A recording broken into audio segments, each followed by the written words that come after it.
Hi everyone. We just finished watching. Everybody's talking about Jamie. Yeah, and it's a new movie musical adaptation of the West End that has been running for many years, starring Vinegar Strokes, Michelle Visage, and Bianca Del Rio. None of whom are actually in the movie except for Bianca for like a short cameo.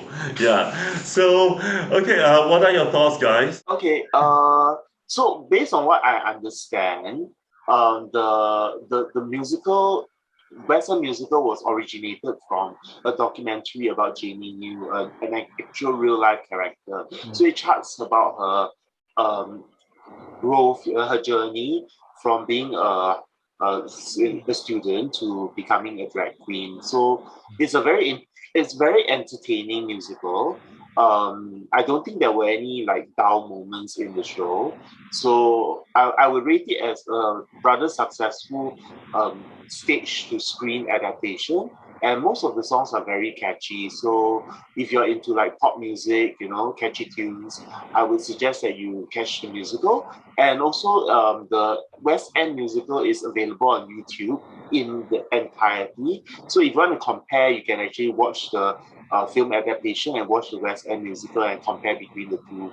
Well, for me, I enjoyed the experience. Of course, I really wanted to watch it because I couldn't watch it in the West End. First of all, I found that a very enjoyable experience. I thought that the pacing was very fast and snappy. The direction was very entertaining. The songs were kind of on the simple side.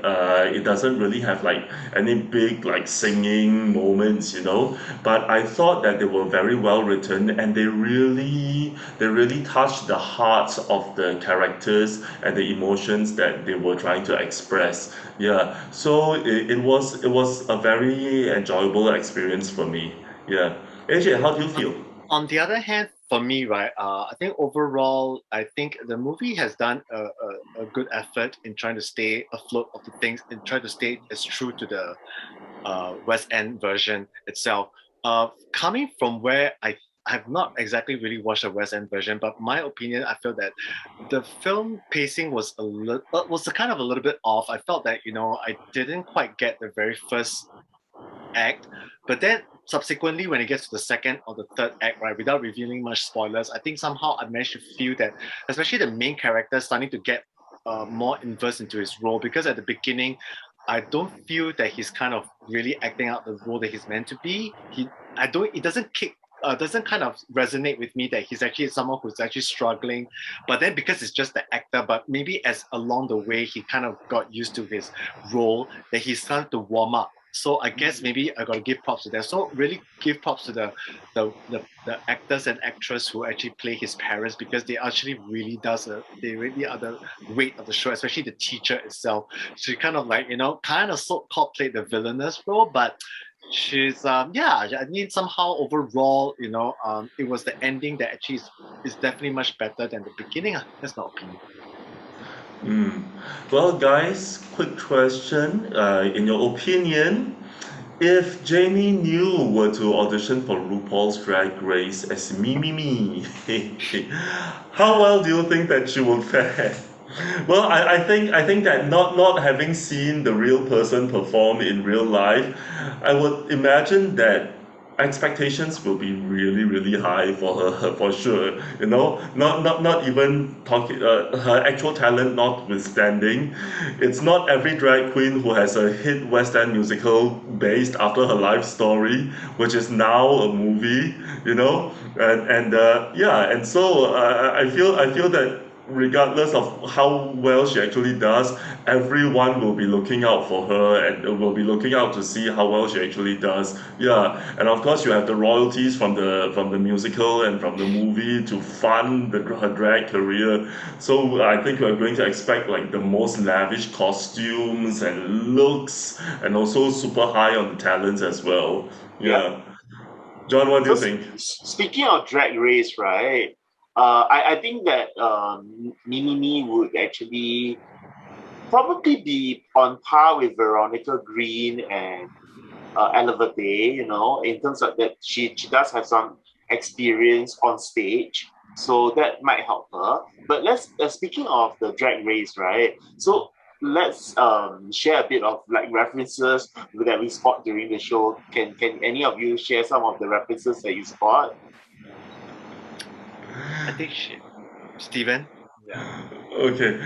Well, yeah, there were some subtle references to, like, drag is not just a TV show. I think we all know what TV show he's talking about, right? Yeah, yeah. And just referencing Bianca Del Rio. Yes, who we saw in the show as a cameo. Yeah. Can you imagine, can you imagine this little TV show that was on a cable network that nobody ever watches, like Logo, It has grown into such a phenomenon that it has inspired musicals nowadays. Yeah. Yeah. And there's also a lot of heart in the show, right, AJ? I mean, they talked about the AIDS pandemic, how it hit Britain. Yeah, so that was something that was extremely actually moving. shared by the senior drag queen who actually kind of like it was a bit different from the West End production. So again, like what you said about the reference in terms, right? Because just now Jonathan was also saying that there's one drag queen that actually looks like a bit like Bibi Zahara Bennett. Yeah, So yeah. but actually it's not her lah. So I mean, it's not her, yeah. So it kind of looks like her. So but still, I think I think overall, I think it's definitely potential, but giving the real life character who has already done his own musical, has written his own novel, has written his own autobiography, and probably earn a hell lots of money. Do you think she really wants to be in RuPaul's Drag Race with BBC that pays nothing for winners? And what if she lost, right? Exactly. What if she lost? Yeah, that would be kind of like, no, I didn't come all the way to get, like, and she's really so successful. She doesn't need RuPaul's Drag Race show to make her more successful. I mean, given if I'm in the position, I think I think should just stick with it and just lay low and let other queens have the chance to compete.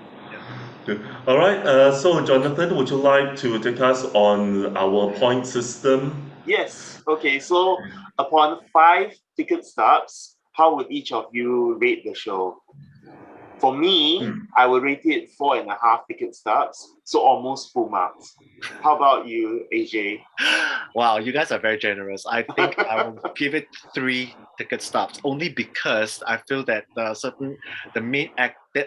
main actor himself, he didn't carry his role at the very beginning, so I didn't really feel a lot of, especially you are the main character, you're the protagonist, right? You're supposed to kind of like bring the whole entire journey. You're supposed to bring the audience journey, but it didn't quite get to me. I only start to get his character only at the very last part, the second part of the show, and the third act.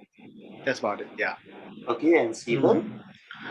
Well, for me, I enjoyed it a lot, and I found it. It's a Well, I enjoyed the show a lot and I found it a very enjoyable experience. I related very much with the characters, with the young queen and the old queen and the mom's journey. And I can even sort of was able to relate to the dad. Of course, he's an asshole, and we've all had our own bullying experiences. Yeah.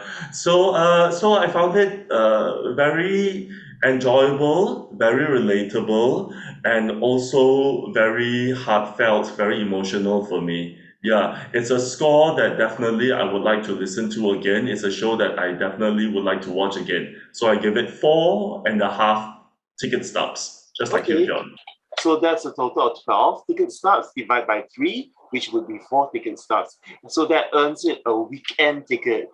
Okay, so it's a very high rating. Well, and it's a woo from us. Woo-ish. Right? So enthusiastic. All right, so that's it for our review. Yeah. Back to our All right, thank you, everyone.